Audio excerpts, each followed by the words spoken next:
O nosso livro, tá, texto padrão é esse aqui, tá? Então, esse aqui é o livro que vocês vão estar trabalhando, que vocês vão estar lendo, que vocês vão estar se debruçando sobre. E aí, pessoal, eu queria falar com vocês, que nem eu falei, assim, ó, de forma, né, um pouco mais no contexto geral a respeito dos dentes, tecido de suporte, mucosa oral, glândulas salivares, ossos maxilares e articulação temporomandibular. Porque para dar literalmente essa visão geral. Inicialmente agora, pessoal, eu queria focar em cima dos dentes, então, e tecido de suporte, ossos maxilares, né? E aí a gente vai entrar dentro da cavidade oral. Vocês estão vendo a estrutura dentária, isso aqui já é de uma... são os dentes permanentes que vocês estão enxergando aí, né? Como se fosse a cavidade oral de vocês. E a gente vai começar, então, a entrar um pouquinho dentro desse universo, ó. E a gente vai chegar lá né, no dente, que ele está posicionando ali, está mostrando um ali para vocês, em que ele está mostrando, então, a coroa desse dente, olha lá. Vocês estão enxergando, então, aqui, ó, a mesma estrutura, né, os nossos dentes aqui, ó, inseridos dentro dos nosso maxilar. Vocês estão vendo aqui que tem uma língua, ó, então a gente está falando da região inferior aqui, a região de mandíbula, né, e aí o que vocês enxergam aqui na estrutura dentária? Vamos pegar esse molarzinho aqui, ó, que a gente chama do primeiro molar, né? A gente tem aqui, ó, a região da raiz dele, que a gente vai estar formando nas próximas semanas. A gente vai ver como que essa estrutura ela se forma dentro da cavidade oral, né? E aqui, ó, delimitado pelo meu mouse, aqui vocês têm a região toda de coroa desse dente, ó, que vem até aqui embaixo. Quando a gente, então a gente tem essas duas divisões, assim, mais anatômicas, mais gerais, né, da estrutura dentária. Então a gente vai ver, primeiramente, a partir da semana que vem, como que a gente forma essa coroa, que é a primeira estrutura que é formada do dente, e depois a gente vai entender, então, como que acontece a formação dessa raiz, que ela se forma no momento secundário. Né? Conforme a erupção do dente vai acontecendo, conforme o dente ele vai chegando na cavidade oral, né, vai sendo formado gradativamente essa raiz, tá certo? A partir da semana que vem. O que a gente enxerga, e eu até aconselho assim, a quem tiver um espelhinho na volta, é bem legal de vocês pegarem um espelho, pode até ser o próprio celular de vocês, para vocês irem vendo na cavidade oral de vocês como se apresentam. Uma coisa é mostrar aqui na imagem para vocês, outra coisa é mostrar ao vivo, vocês enxergando a boca de vocês. E isso é muito legal, né? Porque quando a gente começa a entrar dentro da odontologia, a gente começa a conseguir nós mesmos em casa a olhar as estruturas que o professor fala, né? Ao contrário, talvez, do que outras especialidades, que isso é mais difícil, né? Tu não consegue ver o coração, tu tem que ir lá para né, o pessoal da medicina, tem que ir lá num laboratório de anatomia para poder visualizar. Nós não, a gente tem esse contexto em casa, né, para vocês visualizarem. Então, se vocês quiserem pegar um espelho, até recomendo para vocês que é bom de ir olhando. Quando a estrutura aqui, ó, da coroa que fica exposta na boca, que a gente enxerga ela, a gente chama de coroa clínica, que é a coroa que a gente está visualizando. Então, vocês podem ver que a coroa, ela fica um pouquinho mais aprofundada aqui, ó, né? E que realmente o que a gente enxerga, né, que fica exposto na cavidade oral, é essa porçãozinha aqui, ó. Essa porção aqui, pessoal, é o que a gente chama de coroa clínica. Tá certo? Tranquilo? Então, essas são as estruturas gerais do tecido. Vamos entrar lá no nosso vídeo de novo, para que a gente possa ver a imagem ali, ó. E o que ele vai fazer? Ele vai tirar a gengiva ali pra gente, ó, vai tirar essa estrutura de mucosa para que a gente consiga enxergar aí um pouco do dente, ó, para que a gente possa enxergar lá dentro do dente, né? Como é que são as estruturas ali, ó. Ele vai tirando para que a gente possa visualizar. E aí, o primeiro contexto que ele vai mostrar para nós. Deixa eu voltar aqui um pouquinho, ó. Ele retirou aqui de dentro da estrutura dentária, ó. Aqui vocês têm, é como se ele tivesse feito, então, né, um corte longitudinal para que a gente possa visualizar esse dente por dentro. E lá dentro vocês têm uma estrutura que é chamada de polpa, pessoal. Que ele é um tecido, né? E aqui ele vai mostrar para vocês, ele vai destacar, ó. Essa polpa, ele é um tecido macio, apesar daqui na imagem não aparecer, né? Que ele é uma estrutura bem macia, ele é formada por uma quantidade muito grande de células. É nessa região que a gente vai ter uma grande sensibilidade, né, por parte dos nossos pacientes. Então, cada vez que a gente chegar, quando a gente estiver fazendo o procedimento, cada vez que vocês forem chegando mais perto da polpa, maior vai ser a sensibilidade, né? E essa estrutura da polpa, Eu vou mostrar aqui para vocês, ó, ricamente celularizada, ela tem muitas células, a gente vai ver quais são as células que a compõem, ó. E aí eu trouxe uma imagem para vocês, pessoal, porque quando a gente enxerga nesse vídeo e quando a gente enxerga a polpa dessa maneira que eu mostrei para vocês, ela parece que quando a gente vai chegar lá na clínica e vocês tiverem a oportunidade de visualizar uma polpa, né, diretamente a olho nu, vocês vão esperar encontrar uma coisa super vermelha, super, né, e vermelha por causa que ela é ricamente vascularizada, ela tem muitos vasos ali, e a gente espera encontrar uma coisa assim, ó, vermelha, e na verdade não é o que se encontra. Né? E aí eu me lembro que a primeira vez que eu visualizei foi até na odontopediatria, foi tratando uma criança, que a gente visualizou, ai, a polpa, a gente ficou assim, tá, mas não era para ser aquele vermelhão, né? E, e eu trouxe essas imagens aqui para vocês, que foi uma imagem que a gente fez para um TCC, na verdade, de uma aluna minha da odontologia, em que a gente usou dentes, né? Isso é um terceiro molar de um paciente, e a gente pegava esses dentes, então, abria esses dentes, expunha a polpa deles, pegava essa polpinha, né? E tirava dessa polpa, então, as células tronco, né? Que vocês já ouviram, seminaram aí, já ouviram falar bastante, né? A respeito de células tronco. E a gente tem essas células tronco na polpa dentária. E a gente fez, então, a extração dessas células tronco da polpa do dente de terceiros molares, né? Então, dos sisos de indivíduos que, claro, assinaram o termo de consentimento, passou né? Não foi uma coisa feita, né? A gente teve todo o termo de consentimento, foi passado para o comitê de ética, enfim. Então, os pacientes que queriam doar os seus sisos para nós, eles doavam, e a gente, então, fazia a abertura desses sisos, vou mostrando aqui na imagem para vocês. Ó, a gente fazia só para explicar para vocês, tá? Tem uma depressãozinha aqui nesse siso, ó, aqui, ó. Estão vendo? Isso aqui a gente fez com broca para criar um local mais para a gente conseguir enfiar um formãozinho ali, bater com o martelo e abrir. A estrutura dentária é extremamente rígida, é muito, muito difícil de abrir ele. A gente passava um trabalhão. A gente não podia, aquela broca, ela atrita com o dente, né? Então ela cria um calor muito grande. E isso pode depredar, então, a nossa polpa. Então a gente tinha que abrir de uma forma mais mecânica e não somente por broca, né? Então a gente passava a broca aqui, fazendo esses sucos que vocês estão enxergando aqui, ó, bem onde está apontando o meu mouse. E aí a gente vinha com um formãozinho aqui, bem nessa região aqui, ó, e batia em cima do formão, era bem um formãozinho assim, colocava bem na quina do suco que a gente tinha feito, e pá, batia com o martelo, e geralmente ele abria de uma forma até, olha ali, ó, a gente conseguia abrir ele de uma forma bem, bem boa, assim, bem satisfatória, ó. Isso aqui é uma gaze, tá, pessoal? Então, um pouquinho da gengiva do paciente quando foi feita a extração. Vamos abrir esse dente, vamos ver como é que é lá dentro, ó. Região de coroa, vou mostrar para vocês aqui, ó. Região de coroa, tá? E aqui, então, a região de raiz. Certo? Olha lá. Vamos ver como é que é por dentro essa estrutura. Olha que bacana. Essa foto aqui eu gosto muito dela, porque ela mostra várias coisas bacanas pra gente. É assim que é por dentro, né? Não é aquela coisa perfeitinha de livro. E a polpa, pessoal, olha ela aqui, ó. Tô enxergando ela? Olha como ela é um tecido, agora sim, né? Eu acho que a gente consegue visualizar pelo efeito da luz, enfim, como ele é um tecido macio. Ele é realmente um tecido ricamente celularizado, ricamente vascularizado. No entanto, ele tem essa coloraçãozinha aqui, ó, que é muito mais um rosa do que um vermelho, né? Então, vocês percebam, né? Aqui, ó, a gente tem bem definido para vocês, ó. Olha essa estrutura aqui, ó, estão vendo? Vocês enxergam como essa estrutura que está aqui, a gente consegue com facilidade destacar dessa região que está aqui, ó. Olha como é diferente, né? Olha como a gente consegue enxergar essa região diferente dessa região aqui, ó. Aqui, pessoal, vocês têm o esmalte, ó. E aqui vocês têm a dentina. E aqui vocês têm o que a gente chama da câmara pulpar, aonde fica alojada a polpa, e aqui vocês têm, né, o resto, né, da polpa que está na região, então, da raiz, né, então na região do canal radicular.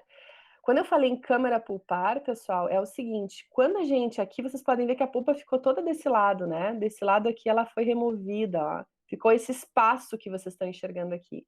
O espaço ocupado pela polpa a gente chama de câmara pulpar, tá? E o espaço que fica aqui na região da raiz, vocês podem ver que a forma dele é um pouquinho diferente aqui onde fica a raiz, ó, o espaço onde é ocupado pela polpa é diferente do que essa região aqui, ó.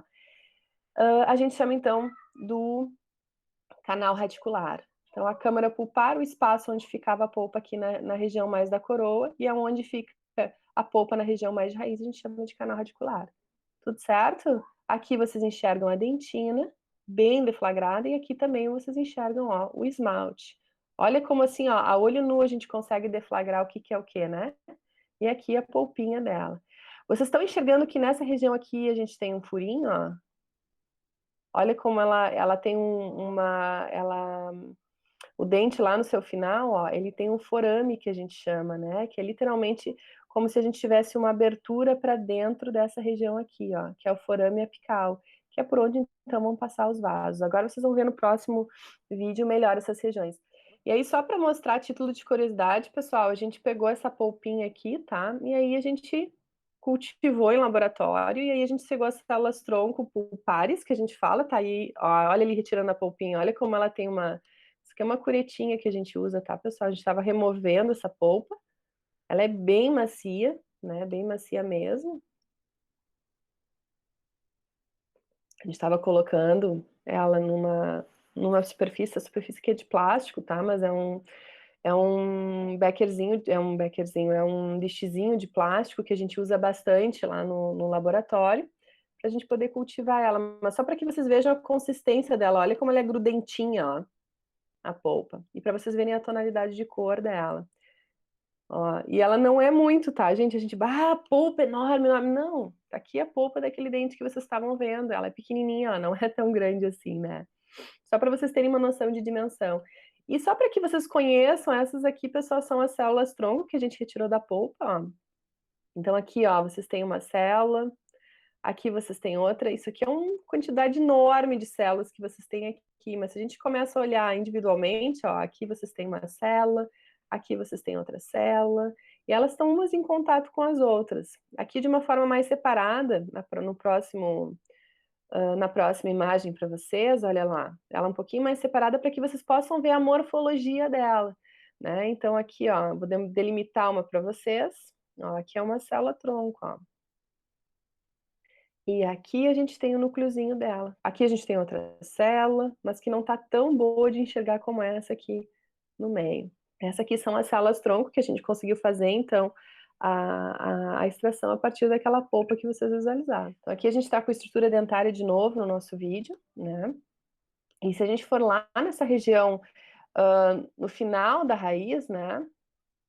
A gente vai encontrar essa porção bem aqui, bem no final dessa raiz, a gente vai encontrar, então, o forame apical que eu falei para vocês, que na realidade é uma abertura que tem na extremidade da raiz, aonde vai passar os vasos sanguíneos, né, o tecido nervoso, tem os vasos sanguíneos que estão aqui na região de mandíbula, ó, e que vão, então, dar o aporte, tanto sanguíneo quanto nervoso, para essa polpa, e que vai, então, auxiliar na sustentação dessa estrutura dentária. Ó, o canal radicular, que eu falei para vocês, demarcado, e a câmara pulpar, o espaço ocupado, então, por essa polpa. O que acontece, pessoal? Se a gente observar, deixa eu só ver se ele não vai abrir a imagem aqui para vocês. Se a gente olhar a estrutura do dente, eu vou um pouquinho mais para cá, porque eu queria ver ele no todo aqui com vocês. Ó. Se a gente olhar o dente aqui como um todo, ó, o que a gente enxerga? Que a polpa, ela está aprisionada dentro dessa estrutura dentária. Vocês concordam com isso? Ela está em contato com o meio externo, a priori, se não tiver nenhuma cárie aqui em cima, tiver íntegro esse dente, ela vai ter contato com o meio externo por meio dos forames que ela tem, né? O que acontece, pessoal? Tem um artigo até que é de um professor dos Estados Unidos que ele coloca o seguinte: ele faz a comparação da estrutura dentária como se fosse o nosso cérebro, né? O nosso cérebro ele também está confinado por tecido ósseo na volta, né? Qualquer tipo de inflamação no nosso cérebro aquilo não tem como expandir. O que que acontece? Quando a gente se machuca, né, e começa a criar um processo infeccioso, ou mesmo às vezes sem até processo infeccioso, o que que acontece? Não incha aquilo? Né? A gente tem uma unha encravada, não começa a inchar aquele tecido, não começa a ocupar um espaço maior do que ocupava, incha, né? De forma similar, se acontece algum tipo de alteração no nosso cérebro que leva ele a inchar, ele não tem para onde expandir, diferente da ponta do nosso dedo, por exemplo. Ele não tem para onde expandir, ele vai estar confinado, né, pelo tecido ósseo. Da mesma maneira, a nossa estrutura dentária. A polpa, que é onde a gente tem, então, um local, né, bastante agradável para proliferações bacterianas, enfim, né, uma vez que elas entrem ali nessa região, porque é um local com aquecimento excelente, com uma nutrição excelente, ela não vai ter, se ela começar a inflamar, ela não vai ter para onde ir. Ela não vai ter para onde se expandir, que nem como a ponta do nosso dedo que eu falei para vocês, né? Numa unha encravada, numa lesão que a gente faz. Ela não vai ter para onde expandir. E isso ela fica, então, apertada nessa região. E por isso, né, em parte, que uma dor de dente, quem já teve, é uma dor de dente, porque aquele tecido não tem para onde expandir, ele fica confinado lá dentro e o processo só, né, piora. Então, a nossa polpa ali, vou levar aqui um pouquinho para frente, porque eu tinha trazido para trás, para vocês poderem enxergar essa estrutura geral, ó. Então, a vascularização acontecendo ali, que eu já tinha falado para vocês, né, o canal radicular, e ali a câmara pulpar para vocês. E aí, pessoal, a gente tem demarcado para vocês, então, a dentina, né? Que a dentina, ela vai desde a coroa até a região radicular, a gente vai ter a presença dessa estrutura de dentina, então. A dentina, pessoal, ele é um tecido mineralizado, né? Então, a gente vai ter ele sendo mineralizado, vai ser um tecido que vai ter uma certa rigidez, e ele é repleto, pessoal, de túbulos, e a gente vai visualizar isso nas aulas seguintes, de como que esses túbulos são formados, como que eles são num dente permanente, num dente de adulto já, como é que a gente enxerga eles, por que que esses túbulos eles são importantes no sentido de viabilização da estrutura dentária, no sentido de aporte do impacto mecânico que acontece ali nos nossos dentes, porque afinal de contas, pessoal, nossos dentes, né, eles têm uma função mastigatória bastante intensa, né, e eles têm que aguentar, né, esses impactos de forma bastante considerável. E a dentina, pela estruturação que ela tem, ela ajuda, né, na mecânica de o dente aguentar, então, esses impactos. Vocês estão vendo ela aí, ó, deflagrada para vocês. E acima, e a gente tem dentina, então, ao longo do nosso dente, tanto na região de coroa quanto na região de raiz. E eu vou trazer para vocês uma imagem, pessoal. A dentina, ela é formada por uma célula que a gente chama de odontoblasto. A gente vai ver direitinho essa célula lá na frente. Só que eu queria oportunizar agora, porque a gente vai ver várias imagens de histologia, e vocês têm que... Eu tinha passado, semestre passado, uma aula para vocês, que é como que a gente enxerga uma lâmina histológica, como é que a gente tem que visualizar. Quem não lembra, recomendo que vocês olhem, né, para que vocês relembrem os conceitos, relembrem de como enxergar, relembrem, inclusive, para a gente fazer nossa prática de uma forma mais construtiva. Então, o que vocês estão enxergando aqui, olhem para o meu mouse, ó. O que vocês estão enxergando aqui, ó, toda essa região aqui, ó, são os odontoblastos. Vocês estão enxergando num tom mais arroxeado aqui, ó, são os núcleos. Os núcleos são corados, isso aqui é uma coloração dessa lâmina, uma coloração que a gente chama de hematoxilina e eosina, que eu tinha falado nesse vídeo para vocês, aonde a gente então usa dois corantes, a eosina e a hematoxilina. A hematoxilina, ela dá uma coloração arroxeada, tá? E por arroxeado, vocês enxergam essas regiões aqui, ó, e ela tem uma afinidade muito grande por núcleo. Então, ela vai corar os núcleos, que são essas esferas que vocês estão enxergando aqui, ó. Isso aqui tudo, pessoal, é núcleo, ó. Aqui também, ó, diferenciado, mas aqui também são os núcleos, ó, das células. O citoplasma celular, pessoal, ela tem uma afinidade por eosina. Então, a eosina acaba corando essas regiões e ela tem a tonalidade um pouquinho mais rosa, né? Então, é o que vocês estão enxergando aqui, ó. Isso aqui tudo é citoplasma celular, que tem uma coloração um pouquinho mais rosa. A gente vai começar a treinar o nosso olho gradativamente para enxergando essas estruturas, tá, pessoal? Ó, vamos para essa célulazinha aqui que talvez está um pouquinho melhor para vocês deflagrarem, ó, o núcleo, né, arroxeado, e aqui vocês têm o citoplasma celular. O que que vocês estão enxergando? Que o núcleo celular, agora olhem para esse núcleozinho daqui, ó. O núcleo celular, ele tá aqui, estão enxergando meu mouse aqui, pessoal, ó, aqui lado esquerdo. O núcleo celular, ele tá aqui, e o citoplasma dessa célula, ele tá aqui, ó. Tem alguns citoplasmas e algumas células que ficam mais fáceis da gente visualizar, aonde elas terminam, onde é que elas terminam e onde é que elas começam. Mas vocês veem que parece, né, um pouco confuso quando a gente olha aqui e diz, onde é que começa uma célula, onde termina, onde começa, onde termina. Então a gente se orienta muito pelos núcleos, pessoal, é o que eu recomendo para vocês. Sempre procurem os núcleos. E aí depois, bom, tá, o núcleo está aqui, agora eu estou começando a enxergar um pouquinho do citoplasma, porque a gente não consegue enxergar os limites das células, geralmente. Né? É difícil de enxergar. Então, a gente sempre se orienta pelos núcleos. O que, que vocês enxergam em relação a esses núcleos aqui, ó?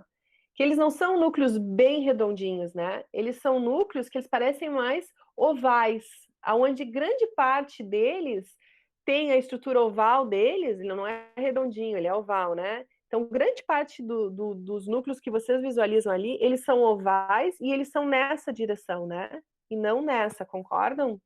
Eles são ovais, eles são para cima. Quando tu tem um núcleo que ele é oval, ele denota que a célula, ela é uma célula que a gente chama de cilíndrica. E aí vocês vão ter que ir lá nos conceitos dos semestres passados, né? Ou seja, uma célula que ela é uma célula como se a gente imaginasse um retângulo, né? Então ela é uma célula que ela vai vir, olha aqui, ó, acompanhe meu mouse aqui, ó. Ela vem, ela inicia, ela, né, na verdade ela finaliza aqui, ó, e ela vem, tudo isso aqui é a célula, até aqui embaixo. Vocês estão vendo que ela é retangular, pessoal? Então, esse eixo que está aqui, ó, é maior do que esse eixo da largura dela. Então, a altura dela é maior do que a largura dela. Se vocês olharem o núcleo, vocês vão ver que ele é ovalado. Então, essa largura aqui é maior também do que essa. E que, né, o posicionamento o longo eixo dele é compartilhado com o longo eixo da célula. Então, o eixo da altura dessa célula daqui até aqui é maior do que a largura dela, daqui até aqui, concordam? Olhem como o núcleo também se comporta da mesma maneira. Então, ele é mais longo, a altura dele é maior do que a largura dele. Então, o núcleo, ele sempre reflete, ou em grande parte, ele reflete a forma, a morfologia da célula. Então, sempre que a gente se orientar pelo núcleo, a gente consegue ter uma ideia, uma noção de como que a célula se comporta, como que a célula está. Então, essas células aqui, ó, elas são células que têm, né, a altura dela maior do que a largura, o que a gente enxerga também no núcleo. O que vocês estão enxergando aqui, pessoal, agora de forma geral, que a gente viu histológico, aqui vocês têm a região de polpa, tudo isso aqui é região de polpa, ó. Aqui vocês têm a região de odontoblastos, que são quem forma a dentina, né? E aqui vocês têm a dentina sendo formada. Tudo certo? Acima da dentina, a gente vai ter o esmalte. Aqui vocês têm o esmalte sendo formado. E aqui as células, então, que são formadoras do esmalte, que são os ameloblastos. De novo, não fiquem preocupados com odontoblastos e ameloblastos, a gente vai conversar isso, né, nas aulas seguintes, a gente vai ver como é que se formam essas estruturas, mas só para que vocês comecem o início de uma orientação aí de como é que o processo se dá. Bom, pessoal, então a gente falou da dentina, e aí o esmalte, pessoal, né? O esmalte é a estrutura, então, que está em contato direto, né, com os micro-organismos da nossa cavidade oral, então, com os ácidos que a gente se alimenta, né, com o ácido secretado pelas bactérias, né, pelo alimento que entra em contato direto com o esmalte, né, então essa força mecânica que é exercida. Então, o esmalte, pessoal, ele é uma estrutura extremamente rígida, né? Inclusive, o esmalte ele é mais rígido do que o tecido ósseo, né? ele tem ali em torno de 96% mais ou menos de material inorgânico, né? Ou seja, de apatita, né? Que vocês vão ver o que é depois, mas é uma estrutura de cálcio, então ela é extremamente mineralizada. Ela é muito mineralizada, muito mais do que o osso. Né? Então ela é extremamente rígida para aguentar os impactos que que ela tem diariamente. E aí eu vou aproveitar para falar para vocês do seguinte: o que acontece? Se a gente pegar a face, né, e mandíbula e maxila, não sei se vocês chegaram a ver isso na Nato, de uma criança, né, que ainda tem os dentes de leite, né, ou seja, os dentes descidos, e de um adulto, a maxila e a mandíbula, ou mesmo a face, se vocês quiserem imaginar, elas são de tamanhos completamente diferentes. Vocês concordam, gente? Ela é completamente diferente. A criança, ela tem uma maxila e uma mandíbula menor, né? A face dela é menor, enquanto que no adulto a face é maior, a maxila e a mandíbula crescem, então elas ocupam um espaço, tem uma área muito maior. O que acontece? Lá a gente tem duas dentições justamente para acompanhar esse crescimento. Né? A gente tem uma dentição que é uma dentição decídua, que a gente chama, que é o nosso dente de leite, e né, a dentição permanente, que é o que a gente tem hoje, né, todos nós, na nossa cavidade oral. O que acontece, pessoal? Se a gente for olhar, né, um dente descido, que está aparecendo aqui à esquerda do vídeo de vocês, de cara a gente já consegue identificar, além das morfologias, que são um pouquinho diferentes aqui, né, de raiz, enfim, mas não é essa a nossa questão agora. De cara a gente consegue identificar que um dente descido versus um dente permanente, eles têm tamanhos diferentes, né? Inclusive, uma criança, por exemplo, não tem pré-molares, ao contrário de um adulto que tem a presença dos pré-molares. Vocês sabem quem são os pré-molares, gente? Mas se vocês olharem, pegarem um espelhinho, se vocês tiverem, ou pegarem o celular de vocês vão ter os caninos de vocês. Olhem lá na mandíbula, vocês vão ter os caninos. Pós-canino, vocês têm a presença ali, geralmente, quem não fez nenhuma extração, né, ou não tem nenhuma genesia, né, ou seja, a ausência de uma estrutura dentária, vocês vão ter os pré-molares de vocês, né? Geralmente o primeiro e o segundo pré-molar. Então, o que acontece, pessoal? Na criança, no dente descido, a gente tem dentes menores e a gente tem uma quantidade de dentes também menores. Só que essa mandíbula dessa criança e a maxila, elas vão aumentando de tamanho. E aquela quantidade de dentes, aquele tamanho de dentes, não comportam mais para a cavidade oral dela. Então, o que nossa evolução lança a mão? Faz a troca, né? Então, a gente tem a substituição do dente descido pelo dente permanente, que são dentes maiores, em maior quantidade, e aí sim, né, compatível com o crescimento ósseo que a gente teve. E é isso que acontece com a gente, pessoal. Coloquei uma imagem aqui, né, para vocês, ó, um dente permanente, um dente descido. Olha a região aqui agora que vocês conhecem da câmara pulpar, ó, que é onde fica a polpa na região da coroa, né? Olha a diferença aqui de um dente descido para um dente permanente, uma coroa mais ampla, né? E isso faz com que a gente tenha um cuidado redobrado quando a gente faz intervenção em crianças, né? Porque a polpa fica muito perto da onde a gente está mexendo, né? Ao contrário já de um adulto. Bom, pessoal, vamos colocar de volta aqui, então, a estrutura do dente que foi cortado numa forma longitudinal. E aí a gente tem outra estrutura aqui que é bem importante. Bom, como é que o dente ele se insere dentro do osso, né? Porque isso vocês têm bem denotados para vocês. Se a gente olha aqui, ó, a estrutura dentária, ó, o dente ele está inserido dentro da mandíbula e dentro da maxila. Mas como que se dá essa inserção? É diretamente no osso? Para alguns vertebrados, sim, se insere diretamente no osso. Mas para nós, seres humanos, e para outros tipos de mamíferos, animais, há um tecido que faz essa inserção aqui ao osso alveolar. Isso aqui que vocês estão enxergando é o osso alveolar, ó, que né, está ao redor, então, da nossa estrutura dentária. O que acontece, pessoal? Vocês têm uma estrutura ali que é o ligamento periodontal, que está denotado aqui para vocês. Ó. Isso aqui ó, é o ligamento periodontal. E aqui vocês têm, então, o osso alveolar. Aqui, ó, vocês vão ter a dentina da raiz E enquanto que lá na coroa vocês têm dentina e esmalte, aqui na raiz vocês vão ter dentina e uma outra estrutura que a gente também vai ver lá no detalhe, né? O cemento que está aqui, ó. E aqui a gente tem, então, a região do ligamento periodontal. O ligamento periodontal, pessoal, é literalmente, vocês podem imaginar como um ligamento, como pequenas estruturas em fio, né? Que vão, uma extremidade desse fio vai estar ligado ao osso, que está aqui, ao osso alveolar, e a outra extremidade do fio vai estar ligado aqui na região do cemento. E esse ligamento periodontal, pessoal, olha o movimento que ele faz ali para nós. Quando a gente faz a mastigação, ó, e se vocês quiserem pegar na estrutura, olha ali o movimento que ele faz mediante alguma pressão. Então, está sendo exercida uma pressão lá em cima, na coroa do dente, pode ser por mastigação, pode ser por alguma questão deletéria em que a pessoa faça um briquismo, um bruxismo, alguma coisa nesse sentido, né? Mas há, então, uma impactação, e esse dente, então, ele consegue, né, se acomodar a essas pressões por meio desse ligamento. Vocês estão vendo o movimento que o ligamento periodontal faz. O que acontece quando a gente faz uma exo, por exemplo, a gente faz a extração de uma estrutura dentária, o que a gente faz? A gente precisa fazer a ruptura desses ligamentos aqui, né?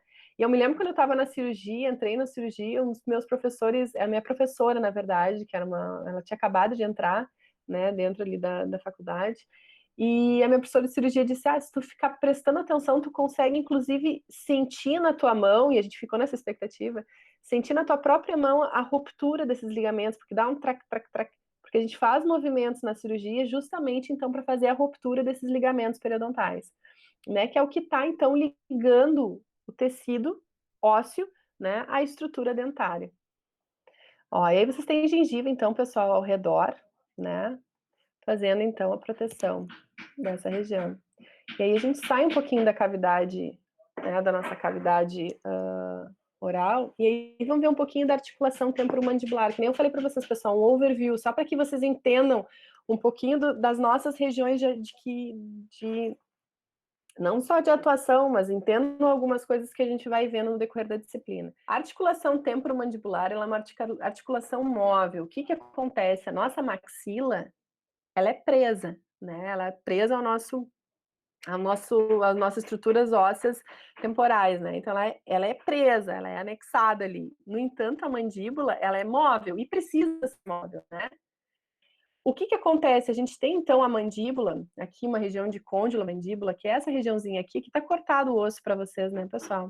Ela está em contato, então, com o osso temporal, né? E existe aqui, ó, então, uma articulação que a gente chama, então, né, que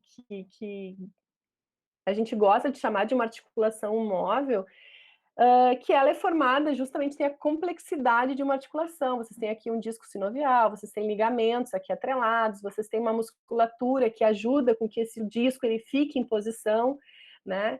Para que a gente consiga fazer todos os movimentos mastigatórios, e realmente ela é móvel de acordo com o movimento que a gente faz. Se vocês quiserem identificar, eu só vou tirar meu fone aqui um pouquinho.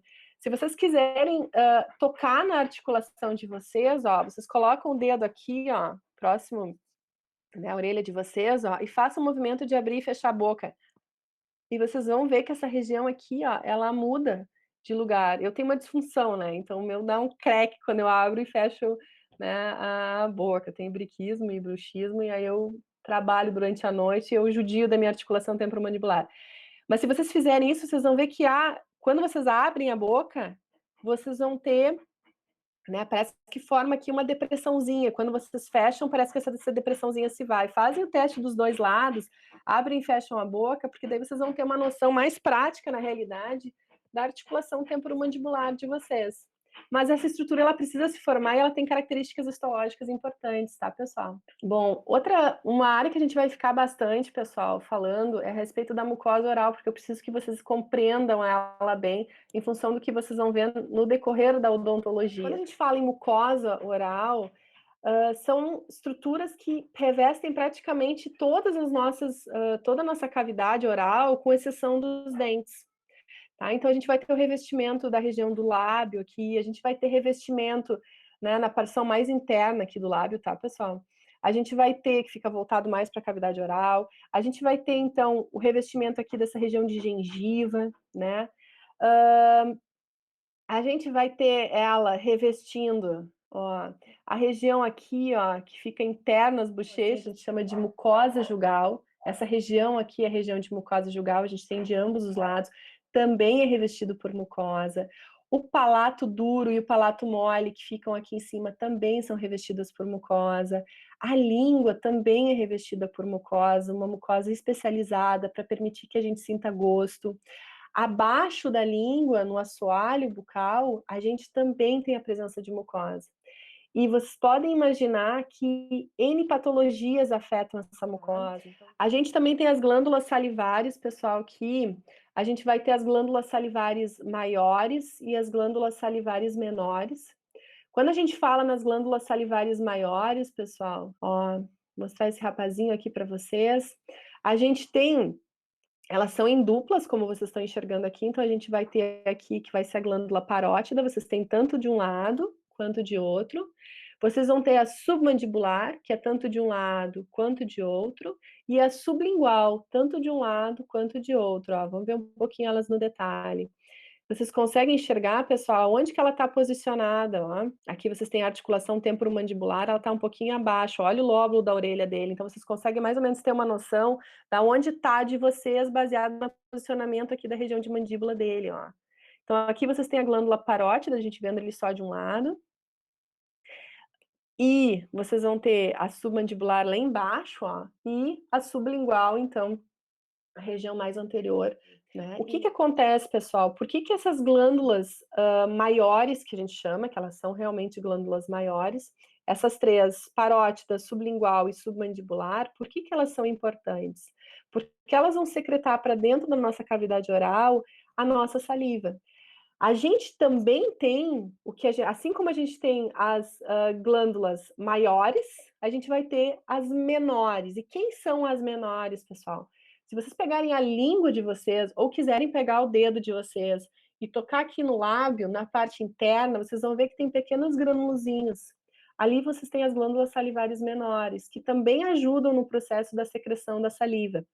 Né? Então, na realidade, a saliva que vocês têm na cavidade oral de vocês, lubrificando, aonde vocês têm a presença da amilase, que começa o processo, então, de digestão, a saliva vai auxiliar vocês a estar conversando, falando, porque ela lubrifica, então, essas regiões. Vocês já tentaram falar de boca seca, como é ruim, né? Ela vai ajudar na umidificação, então, do alimento para permitir uma melhor deglutição, uma melhor digestão inicial dos alimentos. Então, o que que acontece, pessoal? A saliva, ela é, na verdade, um produto final das glândulas maiores e menores, da secreção dessas glândulas. Então, há uma grande variabilidade, né, entre as diferentes pessoas a respeito da constituição dessa saliva, né? A gente não consegue chegar numa constituição única, né? Porque cada pessoa vai estar variando, e muitas vezes até varia no mesmo, né, no mesmo indivíduo, num período de tempo ela acaba variando, porque essa secreção ela vai se adaptando de acordo com a nossa necessidade. Se essas glândulas, e a gente vai ficar só nas glândulas maiores, se essas glândulas produzem e secretam, né, a saliva, ela vai ter que, vocês estão enxergando aonde elas estão, ó. Elas não estão lá dentro da cavidade oral, né? Então elas vão ter que produzir e vão ter que secretar, né, o seu conteúdo para dentro da cavidade oral. Então ela usa, pessoal, de ductos, que é essa estrutura que vocês estão enxergando aqui na parótida, né, o ducto parotídico, aqui vocês têm o da submandibular, e aqui vocês têm, então, os ductos da glândula sublingual. Vamos ver ela secretando ali, ó. São os ductos das glândulas, ó. Olha onde é que ela vai secretar, pessoal. Ó, o da parótida, se vocês olharem no espelho, vocês vão ver que tem próximo ali da região de pré-molar e molar de vocês, vai ter parece uma proeminênciazinha ali. Ali é a saída do ducto parotídico, da parótida, né? E ela vai, então, liberar, né, seu conteúdo para a constituição da saliva aqui nessa região da cavidade oral de vocês. Dá uma olhada depois, vocês vão ter uma proeminênciazinha ali. Ó, a sublingual e a mandibular, ó, na região do assoalho bucal. A língua está levantadinha aqui para vocês e ela vai estar, então, fazendo, né, liberando o seu conteúdo para a constituição da saliva aqui embaixo, nessa região de assoalho bucal. E de igual forma, as glândulas salivares menores, elas também vão estar liberando seu conteúdo, mas a gente não consegue visualizar tão bem quanto essas maiores.